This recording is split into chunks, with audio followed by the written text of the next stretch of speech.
Hello student. आज का हमारा टॉपिक है मान जा मेरे मन। मान जा मेरे मन जो कि एक हास्य व्यंग निबंध है। आज हम इसके प्रश्न उत्तर देखने वाले हैं। इस पाठ के रचयिता हैं रामेश्वर सिंह कश्यप, जिसका जन्म सेमरा गांव बिहार में हुआ था और जिनकी मृत्यु 24 अक्टूबर को सेमरा गांव में ही हुई थी। क्योंकि यहाँ पर कोई और अदर नाम नहीं दिया हुआ है, इसका मतलब है कि इनकी मृत्यु भी सेमरा गांव में ही हुई थी। उनकी मुख्य कृतियां हैं रोबोट, किराए का मकान, पंचर, आखिरी रात, लोहा सिंह आदि नाटक। ये इनकी प्रमुख कृतियां हैं। अब हम आज इसके प्रश्न उत्तर देखेंगे। सबसे पहले हम देखेंगे आसपास। आसपास में हमारा प्रश्न है, हृदय को छू लेने वाली माता पिता के स्नेह भरी कोई घटना सुनाइए। यानी कि ऐसी कोई घटना का वर्णन आपको करना है जो कि आपके मम्मी पापा के प्यार से भरा हुआ हो। यानी ऐसी कोई बात जिसमें आपके मम्मी पापा का बहुत ज्यादा प्यार हो और जिसने आपके मन को अंदर तक छू लिया हो। ऐसी किसी घटना का वर्णन आपको इसमें करना है। तो हम सब इसके बड़े क्वेश्चन, जैसे कि ये वाला है कल मौलिक सृजन का है, मन चंगा तो कठौती में गंगा, ये है, या फिर ये है मानवीय भावना मन से जुड़ी होती। ये सारे ही क्वेश्चन हम बाद में देखेंगे। पहले हम देखते हैं शॉर्ट क्वेश्चन। तो शॉर्ट क्वेश्चन में सबसे पहले हम शब्द संसार देखते हैं। तो जिसमें है चहलकदमी यानी घूमना फिरना, लिहाज आदत, फीता लंबाई नापने का साधन, विफल व्यर्थ असफल, भुक्खड़ यानी हमेशा खाने वाला, मुकद्दर यानी कसरत का एक साधन। ये है मुहावरे।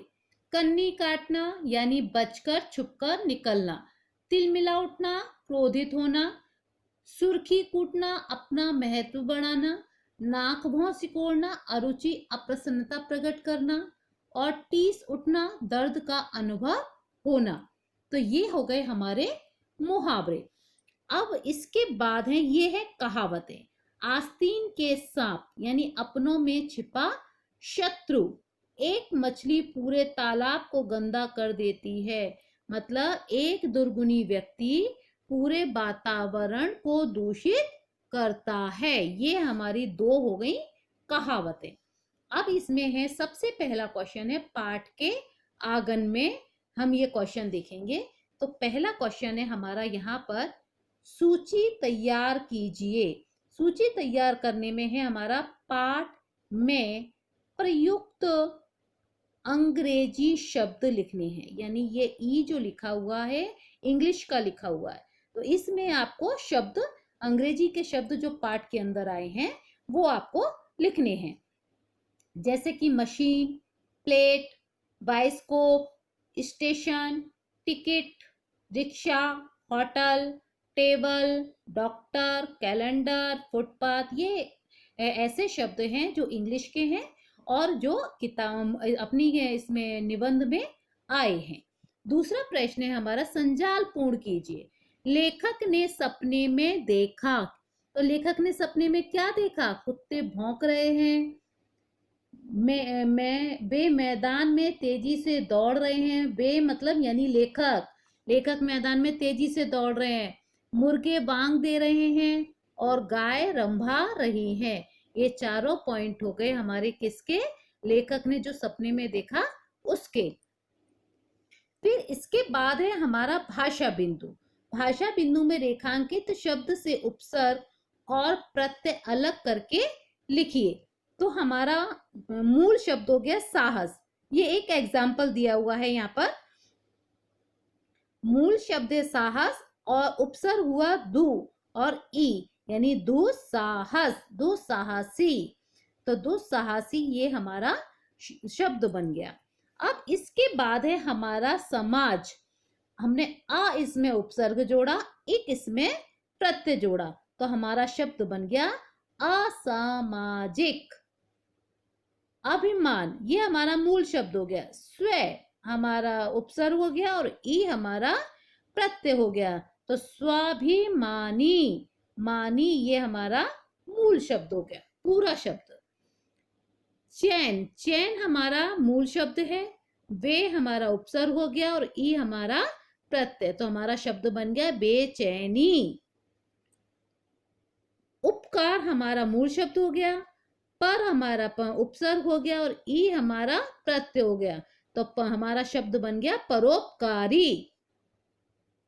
जैसा कि मैंने बताया है कि अगर हमारा उपसर्ग स्वर आता है कोई, जैसे कि ये ई है, तो हम ई को ना लेते हुए उसकी मात्रा को लेते हैं, तो इसलिए हमारा रा पर हमने ई की मात्रा लगाई है, इधर ना पर हमने ई की मात्रा लगाई है।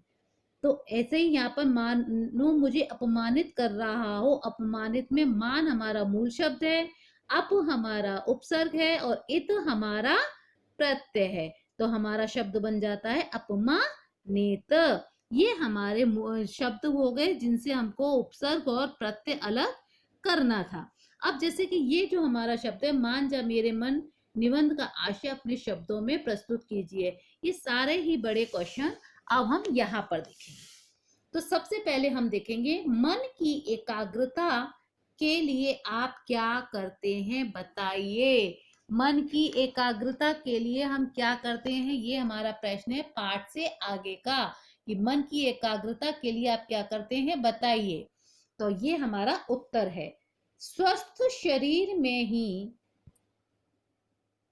स्वस्थ मन निवास करता है, इससे ही आधार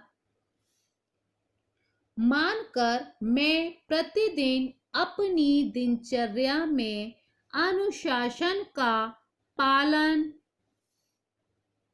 करती हूँ।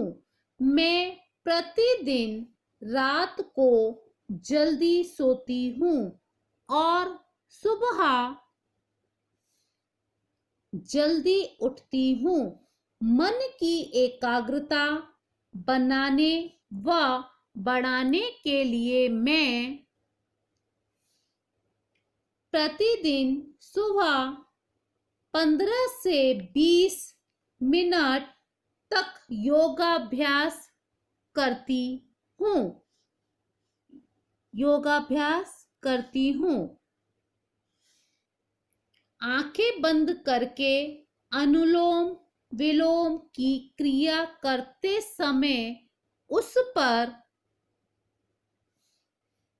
ध्यान लगाती हूँ। आंखें खोलकर सामने कुछ दूरी पर स्थित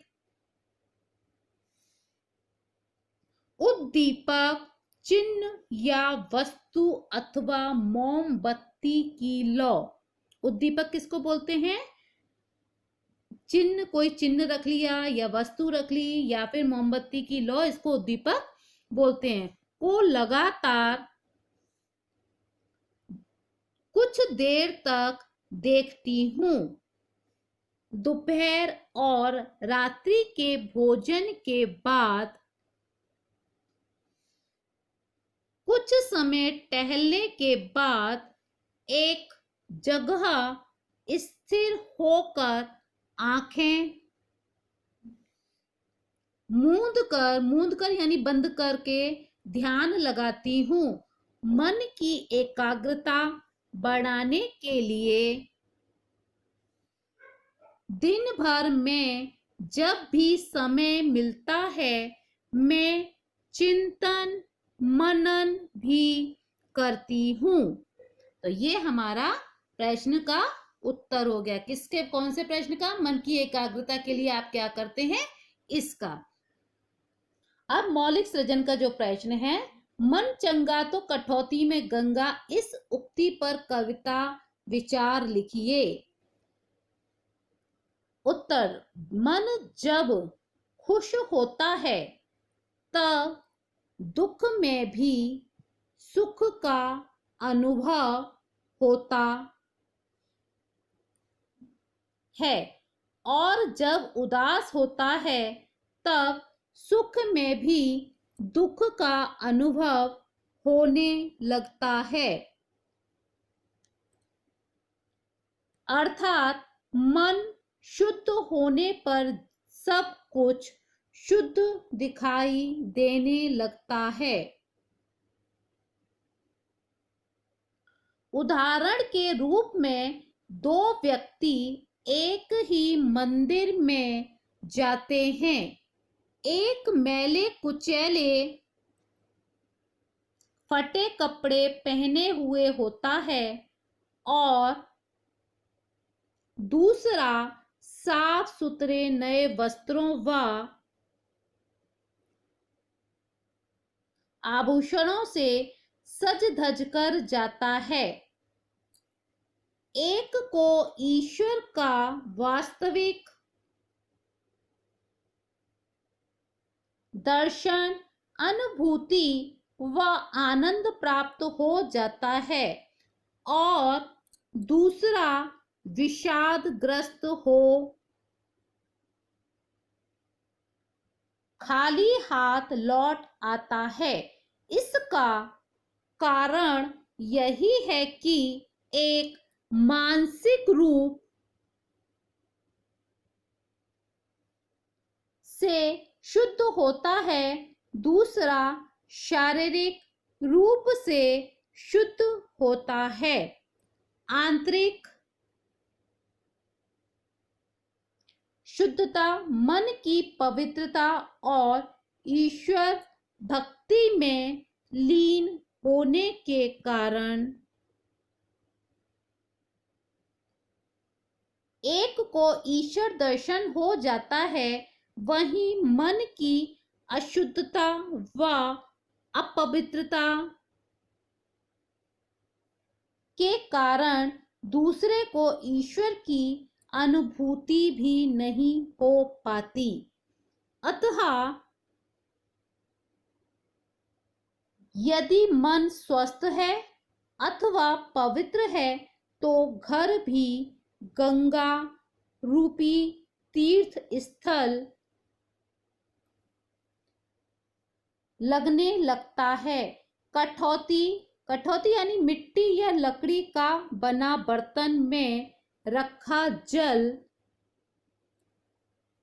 भी गंगा जल की तरह पवित्र लगने लगता है। अर्थात इस प्रश्न का मतलब ये है कि अगर हमारे मन में शुद्धता है, पवित्रता है, दूसरों के लिए स्नेह है, प्यार है, तो हमें हर जगह यानी हर चीज शुद्ध दिखाई देती है। हमें हर चीज में पवित्रता दिखाई देती है। वहीं अगर हमारा मन मैला है तो हम हर चीज में खोट निकालने लगते हैं। हमारा तीसरा प्रश्न है, मानवीय भावनाएं मन से जुड़ी होती हैं, इस पर अपने विचार लिखिए। अब मानवीय भावनाएं वाला ये है प्रश्न संभाषणीय में। मानवीय भावनाएं मन से जुड़ी होती हैं, इस पर गुट में चर्चा कीजिए। मानवीय भावनाएं मन से जुड़ी होती हैं, किंतु मन शरीर का आंतरिक अंग है। अतः अप्रत्यक्ष रूप से मानवीय भावनाएं तन यानी शरीर, तन से भी जुड़ी हुई हैं। शारीरिक आधार है तो मन उस आधार पर खड़ी इमारत है। शरीर के बिना मन की और मन के बिना भावनाओं की कल्पना भी नहीं की जा सकती है। यह सब परस्पर एक दूसरे के पूरक हैं। किसी भी वस्तु या व्यक्ति का हमें प्रिय या अप्रिय लगना बेशक हमारा मन ही तय करता है, किंतु उस व्यक्ति या वस्तु के गुण, रूप, आकार तथा स्थिति का प्राथमिक ज्ञान एवं बाहरी जगत का अनुभव हम शरीर की ज्ञानेंद्रियों द्वारा, ज्ञानेंद्रिय यानी कि आंख, नाक, कान, त्वचा ज्ञानेंद्रिय होते हैं ये, तो ज्ञानेंद्रियों द्वारा ही होता है। फिर मन इस अनुभव के संदर्भ में नया अनुभव करता है और अपना अंतरिम निर्णय देता है। इस प्रकार इस प्रक्रिया का निष्कर्ष राग, द्वेष, मोह, क्रोध, लोभ, मद इत्यादि भावनाओं के रूप में प्रकट होता है। अतः हम कह सकते हैं कि मानवीय भावनाओं को मानवीय मन से पहली बार जोड़ने के लिए मानवीय शरीर एक महत्वपूर्ण माध्यम है। धीरे धीरे मानवीय भावनाएं सीधे मन द्वारा संचालित होने लगती हैं और हम ऐसा मानने लगते हैं कि मानवीय भावनाएं मन से जुड़ी होती हैं। ये हमारा प्रश्न का उत्तर हो गया। किसका? मानवीय भावनाएं मन से जुड़ी होती हैं, इस प्रश्न का उत्तर हो गया ये। अब हमारा चौथा प्रश्न है, मान जा मेरे मन निबंध का आशय अपने शब्दों को में प्रस्तुत कीजिए। तो हमारा उत्तर हो गया प्रस्तुत निबंध मान जा मेरे मन, यह एक हास्य व्यंग्यात्मक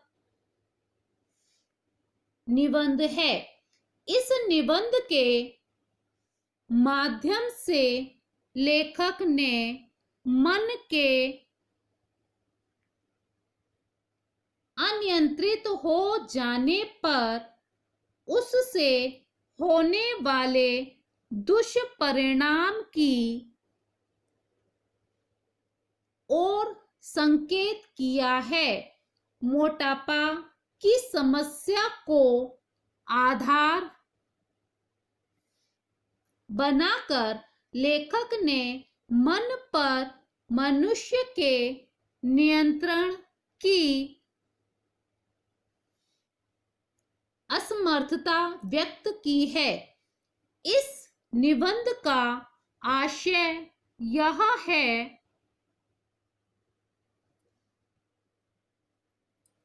कि मन और शरीर दोनों एक दूसरे के पूरक होते हैं। मन के प्रति लापरवाह हो जाने पर बाद में वह धीरे धीरे हमें लापरवाह बनाने लगता है। मन पर शरीर का अंकुश होता है और शरीर पर मन का। केवल मन से योजना बना लेने पर कार्य सिद्ध नहीं हो जाता, बल्कि उसके लिए शारीरिक श्रम की भी आवश्यकता होती है। हम जैसा सोचते हैं यदि वैसा ही करने भी लगें तो हम वैसे ही हो जाएंगे जैसा हम सोचते हैं। मन और शरीर के आपसी तालमेल से न केवल शारीरिक व मानसिक समस्या का बल्कि समस्त भौतिक व अभौतिक समस्याओं का निदान संभव है। शरीर व मन का संतुलन बना रहेगा तो हमें प्रत्येक कार्य में सफलता मिलती रहेगी। यदि हमारे मन व शरीर में असंतुलन हुआ तो हम भी लेखक की तरह परेशान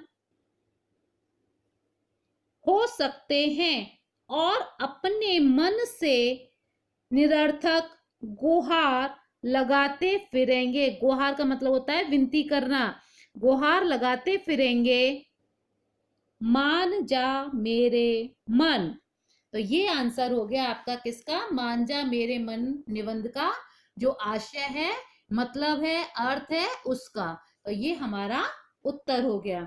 अगर इस पाठ से संबंधित कोई भी प्रश्न आपका है जो आपको समझ में नहीं आया है तो प्लीज आप मुझे कमेंट्स बॉक्स में लिखकर पूछ सकते हैं। और अगर आपको ये मेरा वीडियो पसंद आया तो प्लीज आप इसे लाइक कीजिए, सब्सक्राइब कीजिए और अपने दोस्तों के साथ शेयर कीजिए।